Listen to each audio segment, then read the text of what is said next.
Welcome to Ground 1234. I'm your host, Lavbox, here to present Royce Williams with password cracking, not 101, but 201, Beyond the Basics. The floor is yours. Oh, thank you.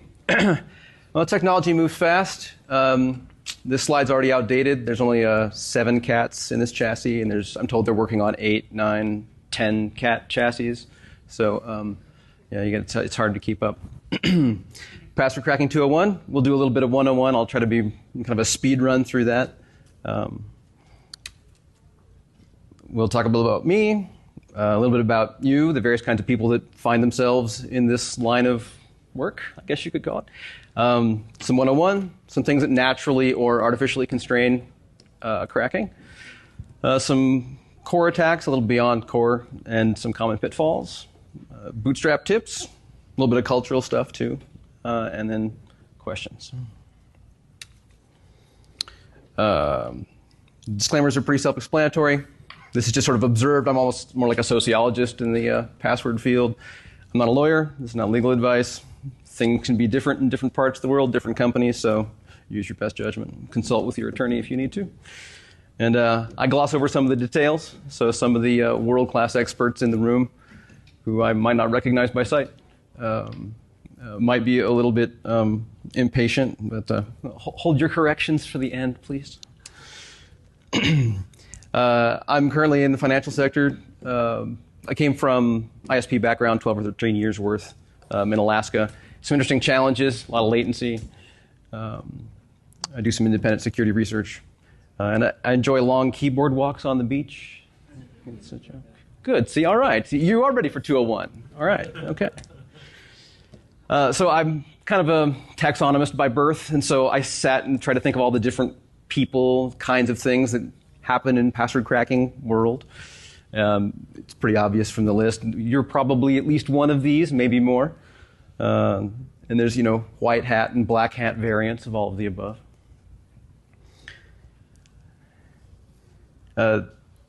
It's good to look outside your swim lane a little bit to learn from the other disciplines or sub-disciplines, you might say, of password cracking. It's important to try to think about what they were trying to accomplish instead of just mimicking what they do. So I'll try to touch on some of that a little bit here today. What they almost all have in common is the clock, right? You got to do it a certain amount of time. Pen tester, competition, got something else you're supposed to be doing that day, trouble tickets, whatever. So there's a lot to be learned there from each other. Competition is a specifically interesting genre because in the pressure of the gamification of it, it's exciting. Like you're motivated to learn. It's one of the best ways to get started. Yeah, some disciplines don't really share, and that's kind of true for a lot of password cracking stuff. You kind of get little hints and rumors of things, but in some ways I think it should be professionalized. That's kind of a topic for future talk. Bring some of that out in the light, compare notes, common body of knowledge, that kind of thing. But for now, all we can do is observe what we can see from here. And I over-taxonomized as I was thinking about it. Some interesting questions that you can ask about various, to sort of cleave the dichotomous key of what kind of cracker you are. Who owns the hash? It's an interesting question. Is it the user? Is it the company?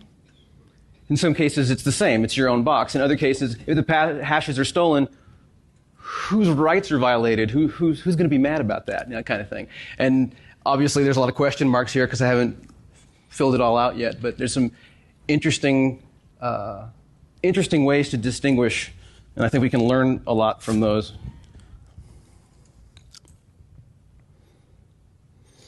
So you're here because you want to learn more about cracking passwords. Seems reasonable. But more broadly, to do it in a way that sort of informs your own progress.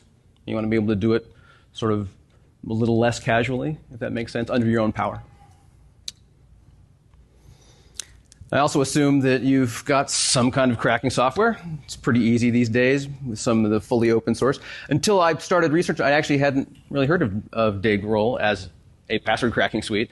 But it's one of the 3 that are fully open source. Some are free but not open. And interesting, a lot of the commercial packages are actually open source under the hood. That's often true for a lot of projects. Loftcrack recently released 7 is actually John the Ripper under the hood.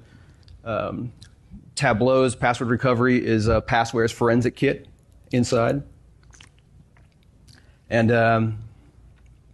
Sagita's hash stack is actually a commercial fork of Hashcat now, and it has an API and full distributed processing and stuff. But if you have been in circumstances where all you've been doing is commercial, I recommend open source. There's a lot of innovation happening there.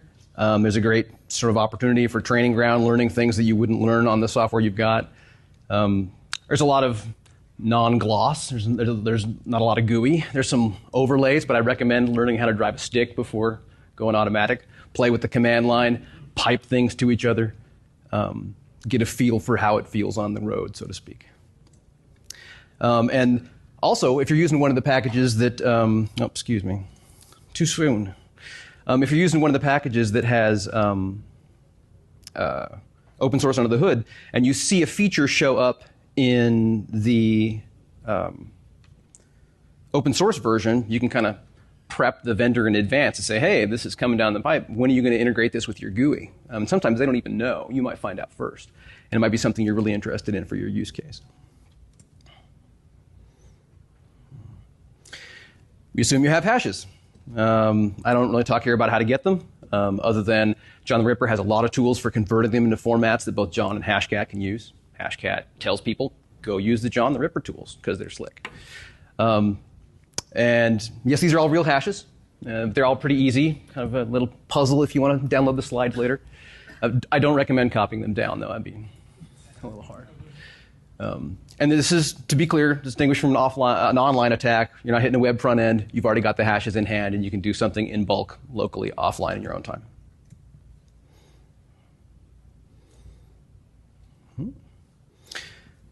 I also assume that you know the basics of password storage. They're not really stored. They're hashed. They're in a format that you can't get back out without a lot of additional work. The difference between salted and unsalted. I assume that you already have some grounding in that. Some hashes are slow, take a lot of work. Some are fast. Good for the attacker, bad for the defender when they're fast. Yeah, if you catch anyone saying that they're decrypting or dehashing hashes, just stop that right now. It completely violates the fundamental understanding what hashing is.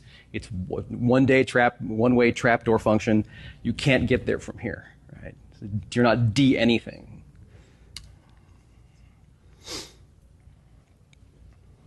I'm also assuming you know most of the basic modes, rules, combinator, masks, brute force, which has really largely been replaced by masks these days, and the nature of the mask and the brute force type work isn't AAAAA.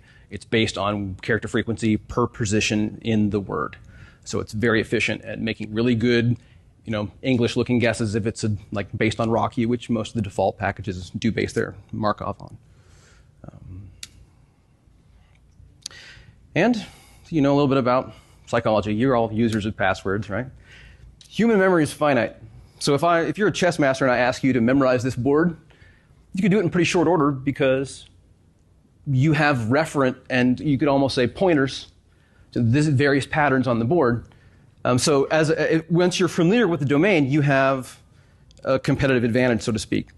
But if I throw this board at a chess master, they will perform no better than a novice because they have no chunking capacity to turn this into things that they could store temporarily in that window of 5 to 9 memory slots that we, on average, have. That's the way password memorization works as well. People tie the things they know to chunks of stuff they already have stored. Here is our example, Kevin 1963.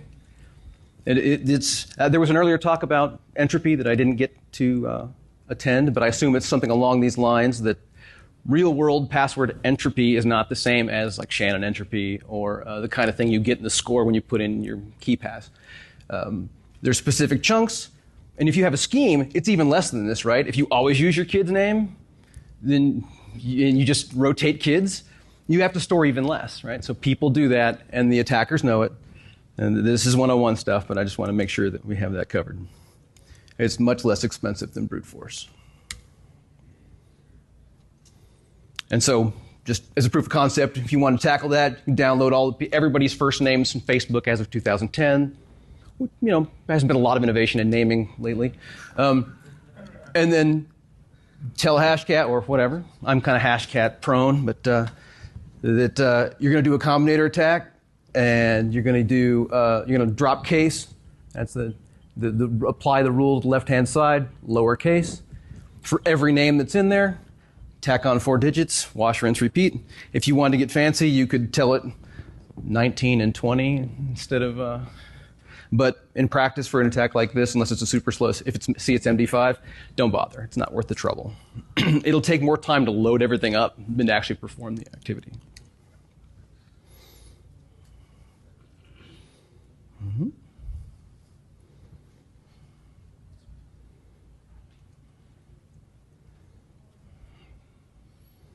Talk about some cracking constraints. You see he's constrained. You get it? That's right. So there's this long-running passwords conference thing with a cat theme. So I thought I'd go with that, try to make it a little bit on topic. Another big cracking constraint, the first one, physics, math. Right? This is actually stolen straight from Rob Graham's website. Both this talk that he gave and the blog post are excellent. That there's this wall, this you might call a brute force wall, that once you get to that point, it becomes infeasible to just throw resources at the problem, or at least throwing resources at the problem is linear, right? You want to get twice as much, you got to put twice as many GPUs or FPGAs or whatever.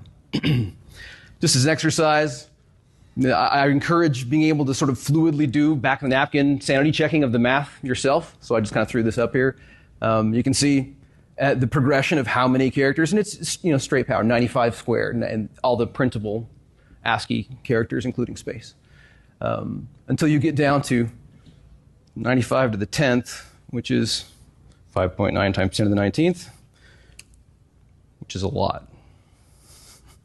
So as cross-check, here's an example of a box with Hashcat benchmark, 6 GTX 1080s, nothing fancy, no overclocking, 149 billion hashes per second, which sounds respectable, right? But, I forgot.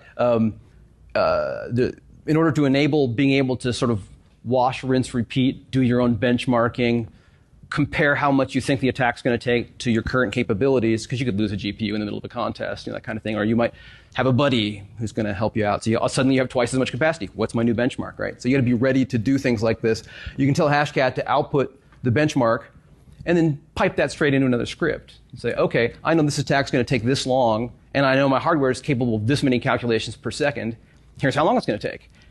Do I have enough time for that or not?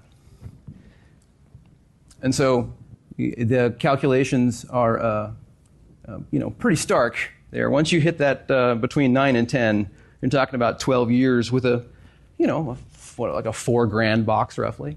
And you might think, well, if you're the NSA or something, you could throw a lot more at it, right? But no, there is a point where it becomes sort of like heat death of the universe, infeasible.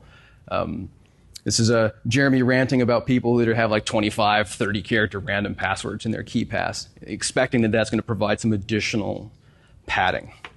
If you don't know the math, yeah, you can err on the side of caution. But once you do know the math, it's very empowering to make decisions as a defender, as an attacker. So we're going to check: is he right? Is 20 way overkill? Well, if this is the math. I stole it straight from Jeremy's Twitter rant. The ceiling of the log of the base of the number of characters times the number of seconds per year. You can see the math there. So if we assume just 62 characters, leave out all the specials, just an upper, lower number. and 100 trillion hashes per second. Like the Snowden quote a while back was, assume a trillion per second for a well-heeled nation-state attacker. Let's just go all out. Let's say we want it to last 100 years and last for 100 NSAs, so to speak. 14 characters. That's all it takes. And if that seems counterintuitive to you, that's okay, right? I see some furrowed brows in the audience, right? But the math doesn't lie. And until you can do the math reproducibly and compare the two in an objective way, you will be constrained in your ability as a password cracker to grapple with these problems. So I went to Wolfram Alpha, and I have the nice thing about Wolfram Alpha, until you're ready to do the Python stuff, is you just type in totally normal word, how many bushels in a pack, or how far is it to Argentina from here, and it does its best to kind of puzzle it out. So you can say, well, given 95 characters, it's a little bit of constraint, but you can really do some pretty sophisticated stuff with it until you know how to do it yourself on the command line or whatever. So let's scale it back a little bit. Let's say only 100 billion hashes per second, and we only want it to last for a year. Let's assume we're using a 17,000 word Diceware style dictionary. 5 words. That's it. And compared to that, which would you rather memorize? Right?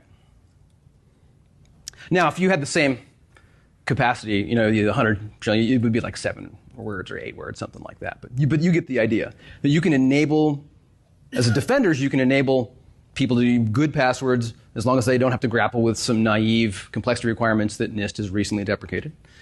You can enable people to choose good passwords they can actually remember. This is straight, correct horse battery safel stuff. This should not be news to you guys. But if you're super concerned, I just learned recently from James Wu about Landauer's principle from physics, about the theoretical minimum energy to flip a single bit. And so it's an upper bound. I mean, this includes Moore's law. This includes Ringworld engineers grade. We're going to suck in energy from another universe. There's only so much you can do with the energy you have. If you take that into account and you assume that galactic attackers, you'd have to go all the way to 35 character passwords. But that's kind of an extreme upper bound I'm just throwing up there as a by contrast. All right, some other cracking constraints. Speed of the hash, you have no control over that. When somebody gets popped or you're in a corporate environment, that's all you've got to deal with. If it's faster hash, you're lucky. You can do all sorts of cool experimental stuff. You can throw the whole kitchen sink at it. If it's slow hash, you're kind of out of luck unless you already know something about the target. WPA2 is classic for that for pen testers, right? Like, okay, it's a kids' charity in Wisconsin, so pull all the street names from nearby. Pull the words from all of the from the Chamber of Commerce nearby. The Wikipedia article. Common terms from social work. You have to throw a pretty specific set of the kitchen sink at it to really make any progress. And you've also got a single hash too, right? When you've got like a billion hashes or whatever, you'll get a reasonable amount of progress. It's kind of bolstering. It's kind of fun, right? But then you'll kind of hit a wall at some point. But when you've only got one, it's about the numbers at that point. And then password requirements, if it's corporate, or if it's in some cases there's the default on certain APs conform to certain, they generate it for you, but it conforms to certain patterns. And if you didn't know what they were, and you were just looking at the results of your first cracking run, you could probably pretty quickly discern. Like if you tell it to just incrementally start at brute force 1 character, 2 character, 3 characters, and nothing happens for a little while, and then all of a sudden at 7 characters it starts spewing, you know the minimum, right? You don't have to worry about any other attacks that require 6 or less. And it's other things that constrain you, what the software is capable of, the things that you know how to do, and how much energy you have. And that's important to conserve in some of these contexts, that if you're doing a contest or whatever, You just like I think it was Einstein who had all the same colored suits in his closet. He didn't want to burn the energy on making that decision because he knew he had a finite amount of decision-making power for the day. And there's been some studies to support that. So yeah, the more that you can kind of script in advance, train in advance, drills, the better off you'll be when the time comes. Some other constraints, your own, how much budget you have for GPU, that kind of thing. Your sort of command line foo, or Excel, and whatever your choice of poison is. You need to be able to take lists of things and turn them into other things and strip out stuff and split based on a character and a variety of, you're not going to know in advance necessarily. There's some odds there, right? It's probably, if it's corporate, you kind of know, that kind of thing. But the more you can do to up that game, the better off you'll be. So if you don't have some command line foo, that's a great place to start growing some. Your ability to acquire inputs, that's not as hard as it might seem. We'll talk about that a little later. And then, oh, look, here's a new contest. Oh, I got to go do all my stuff and look up those command line syntax for Hashcat. And yeah, just you can script all that. And and Hashcat has some arcane. 0 is MD5, and you have to just memorize that or grep the man page. But you can script some of that so you can make the decisions. You can pick the ones that you use most often without having to remember that kind of stuff. There's some platform considerations. Looks like a pretty open platform. Some quick stuff, grab bag of OS hints. It shouldn't be too surprising. Latest drivers. I see a lot of people trying to use Kali. Don't. Or they're using the Kali in the VM. They want to run Hashcat, and it's the Hashcat that was bundled with Kali. Don't. Use the native OS. Use the native Hashcat John. The MDX find, I think it's Windows only. The OpenCL implementation in Kali is flaky. I'm not a developer, but I've just observed people getting whacked politely for trying. And it's understandable, right? It's a natural thing to want to do. So there's some coordination with upstream, downstream that needs to happen. So yeah, definitely use the ones that are straight from the source and not the package delivered ones. Well, you kind of need both. Keep them both in your back pocket because there'll be new features versus bugginess. Depends on how important that run is versus what feature you need that just showed up last week. The reference cards are excellent from NVIDIA. They're very hardy. I take that on advisement from some people that buy them in extreme bulk. So they run like tanks, and you can buy them used. And it's like buying a Subaru in Alaska. They really hold their value, right? And lock speed, there's a little bit of a contention about that. I lock mine at 80% after somebody suggested that because when you look at the stress on the fans, running at 100% is you get not a lot more cooling for a lot more stress on the hardware.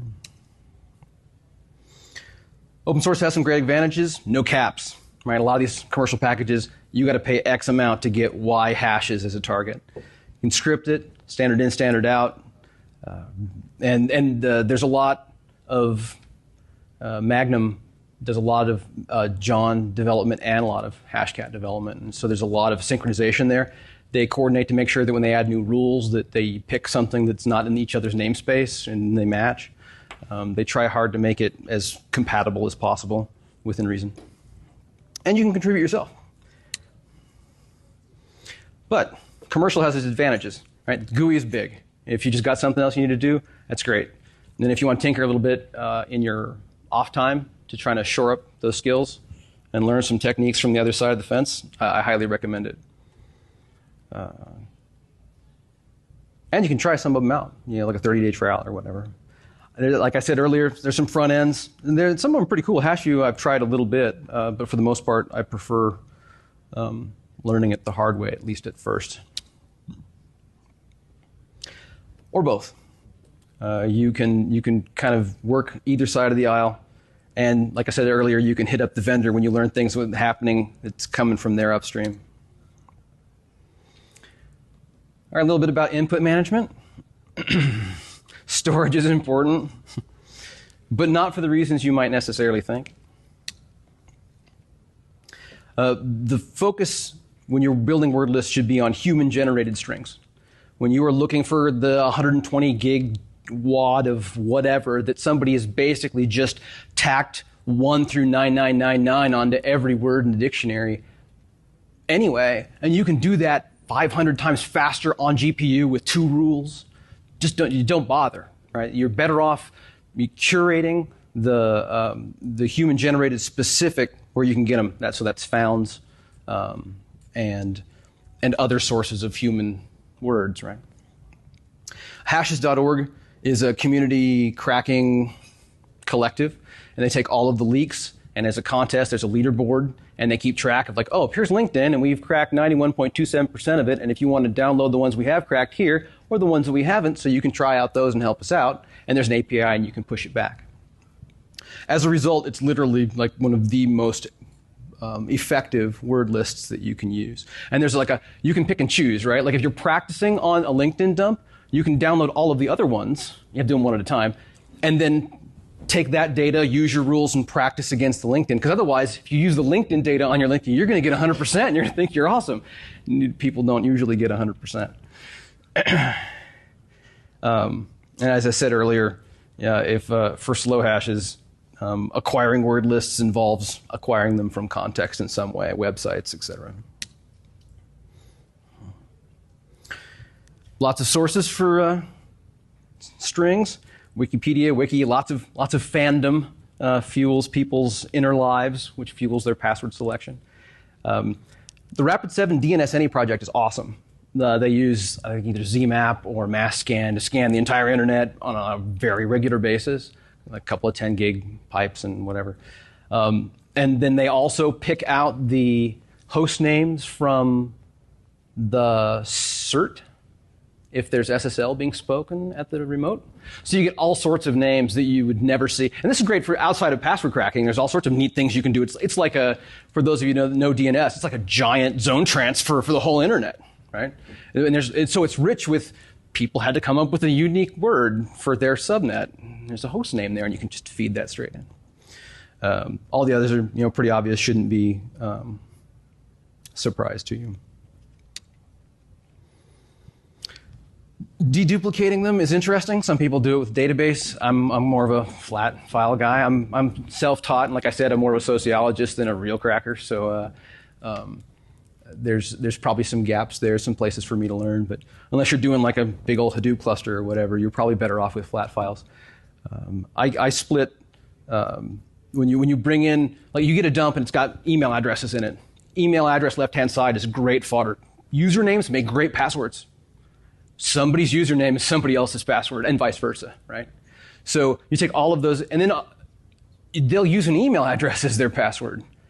And you might not necessarily have it from an existing dump if you take all left-hand sides that you've uniqued across all of those dumps, and then the right-hand side with all the domains of all the email-speaking domains, and then use Combinator with a rule to put an @ sign in the middle and whip through all those. You get a wide variety of passwords that way you wouldn't otherwise get.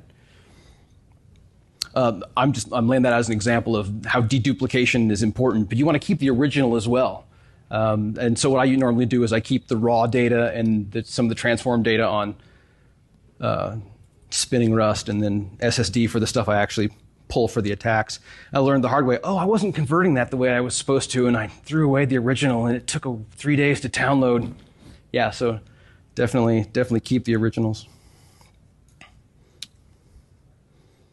Oh yeah, I forgot to mention, RLI is like the go-to for fast deduplication of lists of strings and keeping them in their original order, which is super important for password cracking purposes. If you get a list and it says password at the top, it's probably sorted in a way that you want to leverage. If you run it through sort-u, and then you've destroyed the implicit knowledge that's in there, so be sure to preserve order when you get those kinds of lists. Conversion. UTF-8 is king. It's the web de facto standard. Any list that you get that isn't in UTF-8, I usually recommend people convert to it as a standard base, and then you can convert on the fly. Hashcat recently added some flags for encoding, decoding on the fly. And I think John's had them for a while. And there's a long tail too. Like if it's web, it's probably going to be UTF anyway, so you're done. And if it's not, that's less likely, and you can convert it as you need to. If there's HTML escapes in there, which does happen, Ruropenthes Rurosort is pretty cool. That's a live link in the slide. It's a Python script that has a whole bunch. It's like a Swiss Army knife of normalizing word lists.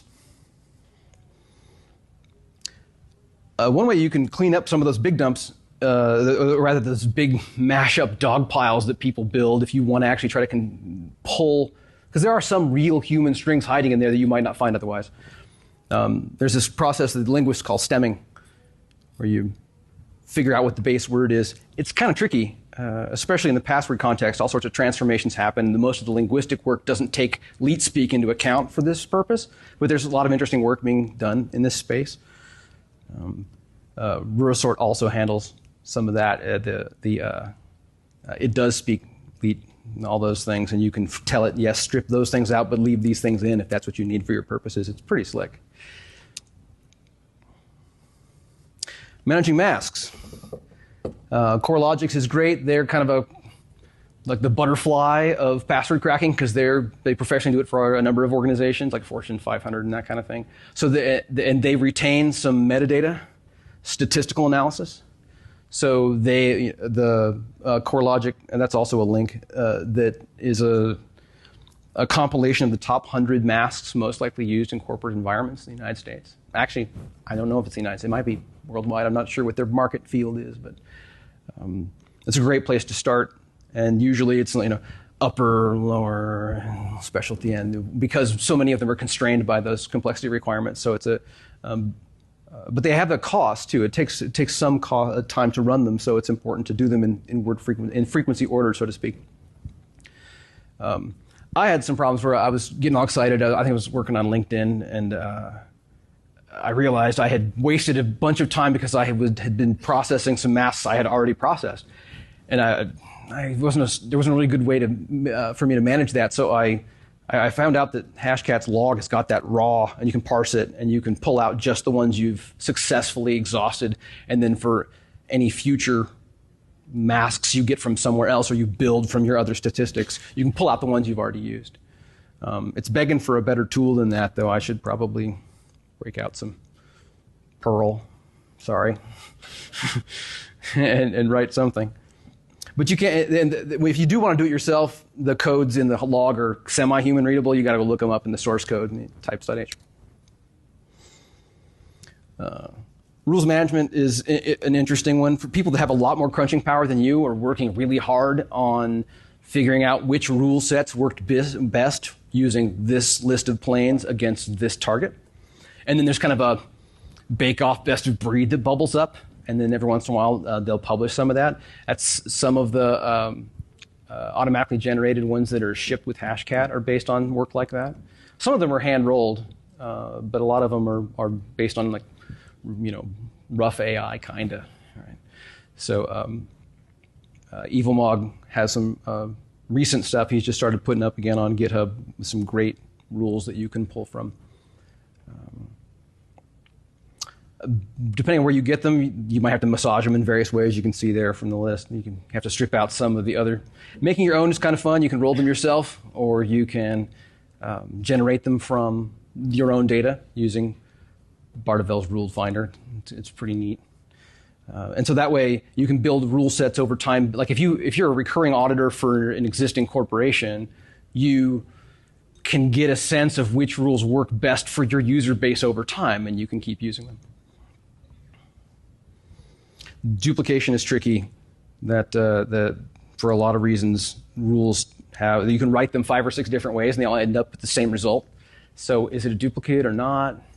It's tricky. So there are people working on it, but there's not a solid solution for that yet. All right, I'm sure this is part of what you were interested in, right? The attack methods part. Cheat. You'd be surprised how often this actually works. For unsalted hashes, right? It's an important distinction. You can't just take your NTLMs, nor should you, paste them into Google or some Joe's cracking and bait and tackle shop.com, paste your hashes in there. Probably not a good idea. So yeah, Google and Bing both, because they return different results if you're off hunting for unsalted hashes. And there's a lot of sites that do it for you. You can do lookups, but if they have no results for the one that you pass them, they'll still keep it. And they'll do some stuff, and they'll try to crack it later. So take that with a grain of salt. You have to be cautious about what you decide to hand off to a third party. And you may have obligations, but I'm not a lawyer, so consult your attorney. And then Google spidering only goes so far, so you got to hit the site itself to try to get hashes. Just because yours it doesn't appear there in Google doesn't mean it's not there on the site itself. But yes, as I said, be careful. That question of hash ownership is an interesting one, but you can bet they're probably not yours. So it's a good idea to take the high road and treat them with some caution. Custom Markov is something important that if you haven't, anybody done custom Markov before? Bueller, nodding, a little bit of nodding. So out of the box, Hashcat, and I think John the Ripper also have Markov based on RockU, just straight word frequency, letter frequency based on position. And you can build your own. It was great for working on LinkedIn because there was lots of LI-ish things happening. And separate from Wordlist stuff, right? Lots of people just tacked LinkedIn onto the end, right? That's perfectly normal, perfectly healthy. But inserting LI right in the middle of a word is not something that a traditional take a word and do something else with it on the end attack would really do. But the Markov is more likely to let those bubble up at the top. So you'll, even for your other attacks that you're already just doing masks or brute force for, you can get a lot of mileage out of it by building your own. How many of you used Prince mode in John or Hashcat? Hands? This is fantastic. It's the best mirror for your current cracking capabilities that there is, in my opinion. At this level, right? I'm sure there's like the 5 or 6 rock stars in the world that and like, oh yes, Prince, I've heard of it. But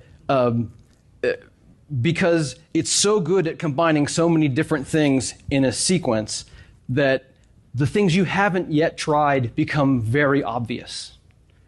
Because when you're cracking passwords and you first fire it up and it's going by so quickly that you can't even read it, you're like, oh, this is great. And it slows down a little bit and you can start to kind of see what the words are. And, oh, that's interesting. It never occurred to me somebody would put their social security number in a password.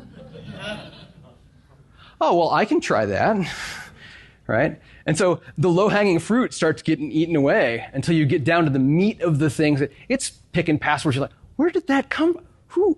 How did it know, right?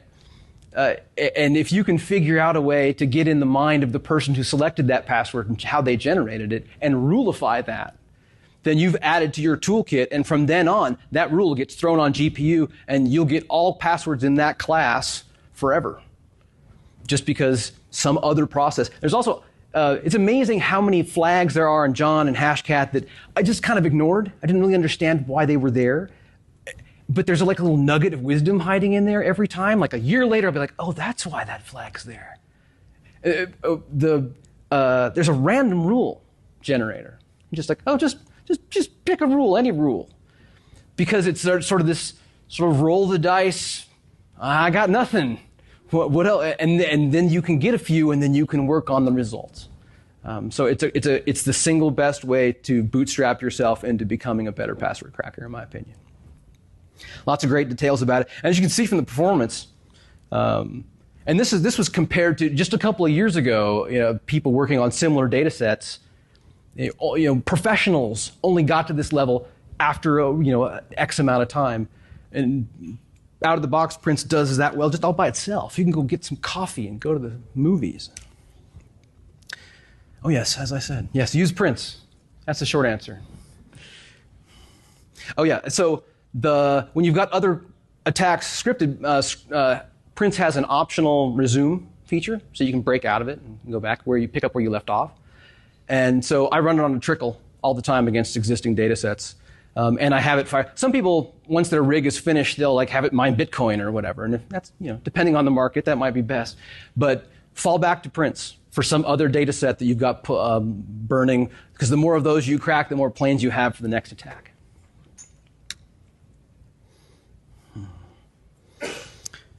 Some of these are should be relatively intuitive, but feeding things into other things is something that the open source guys do well, but that the commercial ones not as much. Everybody can import word lists. That's kind of a fundamental thing that you have to do. But just like a lot of Microsoft products, the import button works really well, but the export button, not so much. Right? So being able to pipe the output of Hashcat or John into something else, if it has a method for generating words that you want to push to some other tool, have at it. It's all about being able to put your hand on the tool quickly without having to think about the tool, like you've already trained up a little bit, so you can sort of fluidly, just like people do in any like trade work, where the good tools are the ones you don't think about. Right? That's the state you want to be in, that you're ready to do that kind of work without having to give it thought. And then you need to be able to measure the performance to tell whether or not what you're doing is working or not. OS and backups, very important. Having to tell your wife that the $200 extra that you spent on electricity last month just went bye-bye because all of the stuff you generated is gone does not go well with the household stakeholders. So about speed estimation, it's really important to consider how long the attack that you are going to make is going to take. And we talked about it a little bit earlier. Because you have some triage decisions to make. You've got X amount of time. You know you're going to get, on average, this much benefit from running this for 4 hours, and then you're going to kind of eyeball it and say, okay, this isn't working. It's kind of like playing the stock market. Like, okay, I'm going to hold that one, and I'm going to buy here. You have to kind of make that decision at the time, right? Because conditions change. You won't be able to predict it in advance. So being able to do that programmatically to get a sense of what the actual attack speed is important. Benchmarks are often different from the actual. Measuring how much time it takes is only helpful for you in a specific window of time. You can't compare yourself to your rig next year or your buddy or how you're boxing out after 2 GPUs blew if you were measuring it solely on wall clock time. The gold standard for this is position. How many guesses it took. Hashcat has some cool output flags for this. This is kind of a debuggy sort of thing that you have to deliberately invoke. These are all the different formats of output you can choose from for various kinds of analysis. A bunch of them have crack position in them as an option. So that when you run the attack and you've got the output, you can see just in raw guesses. So someone can take their benchmark and turn this into, and here's how long this would have taken me with my gear today.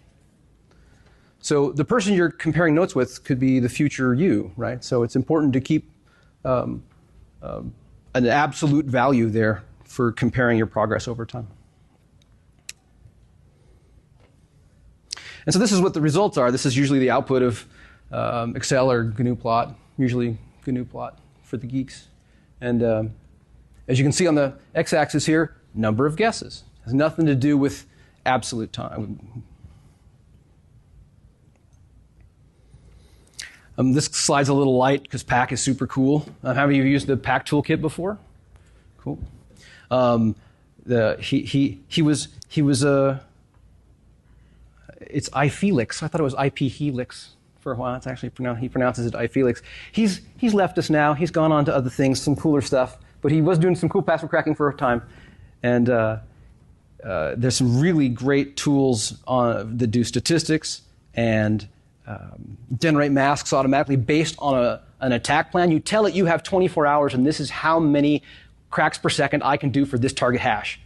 And it'll just, and then it'll eyeball it. It calls it opt index, where it says, all right, this is probably the maximum number of passwords you can get in that amount of time using these 25 masks or whatever, based on the information you feed it. And the best thing to feed it is the results you have so far, right? The data that you've got, and then things like RockU, of course. We talked a little bit already about non-ASCII. and converting it. On the Unix E command line, icon V is king for that, to from. Brute force of multi-byte is interesting. If you're chasing the long tail of 100% asymptotically, you'll be interested. For websites, there's a lot of sites that will accept things like emoji that are wider than 1 byte. Brute forcing that is tricky. There's some interesting workarounds for that in Hashcat. I think it's easier in John. I don't actually know that for sure. There's some gaps that have been revealed as part of this research. Some attack plan principles. These should already be a little not surprising after what you've heard so far. Quality and frequency order are king. Crack the easy stuff quickly. Especially if it's a big dump, there's a cost to loading them per attack. If you quit and go and try something else, you've got to load 61 million hashes, and they got to be parsed, and they got to be put into a memory structure. And and that's another one of those flags. I didn't know what it was for. There's a flag in Hashcat to remove them after you've cracked them. So you don't have to worry about managing it up. You save the original, and you just keep pulling out the ones you've cracked so that every time you start a new attack, you've only got the ones left, and you don't have to take that performance hit every time you do the load. Capping attack runtime is often handy. When you're watching, especially for Markov, it'll start fast, and then it'll start to slow down. And there's a threshold at which you're like, this is probably not worth it. And especially when you're learning at first, you can just kind of pull the ripcord and then quit and go on to the next attack. But if you already know that roughly that's how long it's going to take, you can tell Hashcat and John, I think, just run for an hour and then move on to the next attack. So you can go get a coffee and whatever.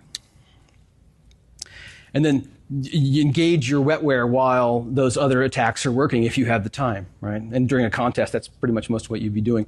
Studying the cracks you've got to try to figure out the patterns and how you can emulate those patterns with the next attack as efficiently as possible. Like, what's the best bang for the buck in that moment? And the analysis like PAC helps with that. And it helps with that, arranging by time. Keep notes. Keep notes as if you were going to have to defend a patent someday. There's a lot of lost value in not keeping track of what you've learned before, especially as you get older. For those of you who are 20-somethings, that day will come when what was that last week I was just doing? You'll read code and you don't realize it was yours till you see the comment at the top, right? So leave yourself some breadcrumbs. Future you will thank past you for the favor. It's all about scripting it so that you can do it fluidly and quickly. There's something to be said for getting premature optimization. There's something to be said for not trying to get too granular too quickly, too restrictive in rules, especially for fast hashes. Like I said earlier, just don't bother. You're better off tuning it later once you realize it's slower than you were expecting. And then the fallback attack, as I said earlier, I'm a big fan of using prints as a fallback. So you should already now, at the end of the talk, recognize this as a sign that there's some room for maturity, right? It'd be nice to the noobs, right? Because we are all in some way or another, but and this is a good instinct. They want more input. You want more input, but just grabbing more words is not going to cut it. The questions instead should be, how do you get human-generated strings? How do you extract base words from those strings? And what are the effective rules I can apply to the target given the context? This happens a non-trivial amount of time in the Hashcat IRC channel. And then when we send them the link to Wolfram Alpha, and it tells them 120 times the heat death of the universe, like, oh, well, maybe I'll get a cup of coffee. Trying to detect what type of hash you have is kind of outside scope of 201, but this is not straight MD5. Even though the frequency is the same, it is an MD5, but not of a plane. And there's so many different schemes that can apply. The forum and contest guys have this really blocked out. There's a guy named Waffle who just goes to town on weird, unidentified hashes, figures out what they are, root cause. He's kind of a savant at it. It's pretty scary.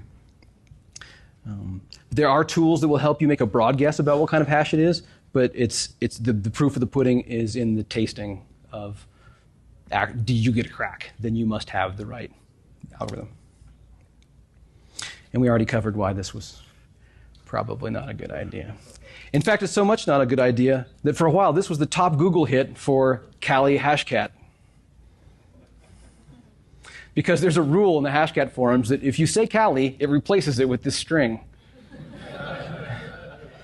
No slam on Kali, right? Like, it's an OpenCL thing that's complex, and there's a little he said, she said maybe, but take that home. Get Kali out of the way of cracking in this context. Some history stuff. This is a fantastic thing about what came before, sort of a survey of how hashing began, which is fantastic. And then here's some basic stuff for bootstrapping yourself. The best advice I ever got for password cracking, well, second best was probably Prince. And the first best was when Bitweasel said, you should probably hang out in the Hashcat IRC channel. That's where this stuff actually happens. And I lurked for a while, and I had my noob moment. I hadn't been on IRC ever, so it was an interesting experience. But you learn a lot, and there's a lot of opportunity to step up and do, sort of what, just like here, the BSidesLV it's a duocracy, right? You step up and you do things like a lot of open source stuff. There's an opportunity there for you to learn and to contribute and to make a difference in the advancement of cracking as a discipline. And it's a great place to hang out. So this is the wisdom that kind of inspired me for this talk. You may have seen this, some paraphrase of it, Japanese poet Basho. But it turns out he was actually paraphrasing a guy who was, among other things, a calligrapher. And he said, imitate the intent, not the brushstrokes. Like you're not focused on the tools, you're focused on the result. And when you can get into the, what Csikszentmihalyi called the flow of that, that's when you can start actually learning. And you look up, it's 2 o'clock in the morning, and you realize, I know a lot more about cracking hashes than I did when I started. There's a lot of people that I've learned a lot from. A lot of handles here. And these are also a lot of good people to watch for that know what they're talking about. And sometimes that's the hardest thing to determine in stuff like this. So I'm grateful to all of the tips, some of which made it into this talk. And the slides will be up at Talks. They were still being worked on almost as I was walking over here, so it'll be after. But a little bit of time for questions. Thank you.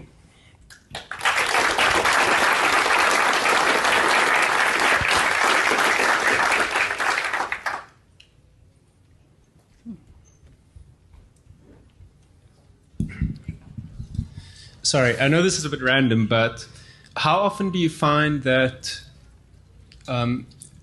passwords aren't in a supported language from the platform? So for instance, with LinkedIn or something like that, you'll find that there's only a certain set amount of languages that they'll use.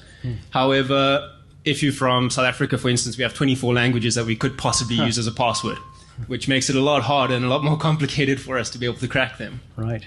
Well, that's interesting. Most of what I've seen from on the web app side has been, there's a pretty long tail, like, Farsi and Plinkett and all sorts of interesting Unicode deep dive type stuff.